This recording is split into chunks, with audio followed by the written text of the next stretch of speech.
Japan में पिछले 30 साल में चोरी नहीं हुई, कत्ल नहीं हुआ, कोई भूखा नहीं सोता। जल्जले के वक्त कैंपों में सब कुछ रख दिया जाता है, कोई एक चट्टान ज़रूरत से ज़्यादा नहीं लेता। दयानतदारी में दुनिया में पहले नंबर पर हैं। आप सड़क पर करोड़ों रुपए फेंक दें, कोई नहीं उठाएगा। आप कंधा मारें तो सामने वाला माजरत करता दिखाई देगा।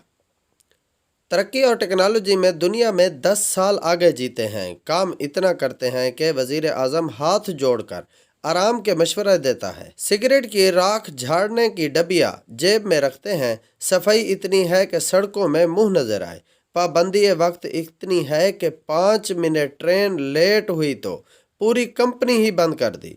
इखलास, मेहमान नवाजी और सकाफत कमाल। मोहब्बत वफा इतनी कि जापानी बीवी पूजा करने लग जाए और आपको इतना खिलाए कि मोटे होने का खौफ तारी हो जाए। चावल की फसल मरगूब ग़िज़ा। एक दफ़ा कहत पड़ा तो 30 साल का ऐसा ज़ख़ीरा कर लिया कि दुनिया से चावल नायाब हो गए, लेकिन वहाँ से ख़त्म ना हुए। जापानी जिसके हो गए बस पत्थर पर लकीर है। निज़ाम सेहत ऐसा कि टॉयलेट आपको जिस्म की पूरी डिटेल दे दे।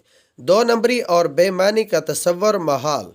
और अब आते हैं कि जिस मुल्क में लाखों लोग तबलीगी इज्तिमात में जाते हों, जहाँ लाखों लोग दावत दीन के लिए सफ़र करते हों, जहाँ लाखों लोग बैतुल्लाह, उम्रा और हज के लिए जाते हों, मिलादुन नबी के मौके पर हर शहर में जलूसों में लाखों लोग शामिल हों, जिस मुल्क में हर रात लाखों महफिल मिलाद और दरस कुरान होते हों, जिस मुल्क में यौम अशूरा पे लाखों लोग गम हुसैन रज़ी अल्लाह ताला अन्हो में अज़ादारी करते हों, जिस मुल्क में ईद और जुम्मा में बड़े बड़े इज्तिमात होते हों, जिस मुल्क में तस्बीहात पढ़ने वाले लाखों में और दुरूद सलाम की तादाद अरबों में हो, और वह मुल्क ईमानदारी में दुनिया में 128वें नंबर पर हो, और काफिरों का जापान दयानतदारी में नंबर 1 मुल्क करार पाए, तो सवाल तो उठेगा कि हम किसको धोखा दे रहे हैं।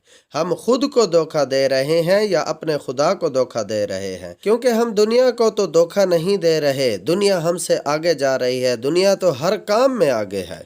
हम किसको धोखा दे रहे हैं? जब हमें ये सारी बातें सुनने के बाद समझ आती है तो मालूम होता है कि हम किसी और को धोखा नहीं दे रहे, बल्कि हम सिर्फ अपने आप को धोखा दे रहे। और खुदावंद करीम ऐसा मेहरबान है कि फिर भी हमें रिज़्क अता करता है। हम एक ऐसे मुल्क में रहने वाले लोग हैं जहाँ पर हर बिस्मिल्लाह डिपार्टमेंटल स्टोर, माशाअल्लाह करियाना स्टोर, अल्लाह सब्जी वाला और ऐसे बहुत सारे नामों को आप रोज़ पढ़ते होंगे, लेकिन मजाल है कि नमाज के वक्त कोई अपनी दुकान को छोड़कर चला जाए, क्योंकि माशाअल्लाह जनरल स्टोर वाले को डर है कि माशाअल्लाह से कोई मुसलमान उसकी सफाई न कर जाए, क्योंकि बिस्मिल्लाह स्टोर वाले को डर है कि कोई बिस्मिल्लाह पढ़कर उसके सामान की सफाई न कर जाए। यहाँ पर सिर्फ नाम के मुसलमान रह गए हैं।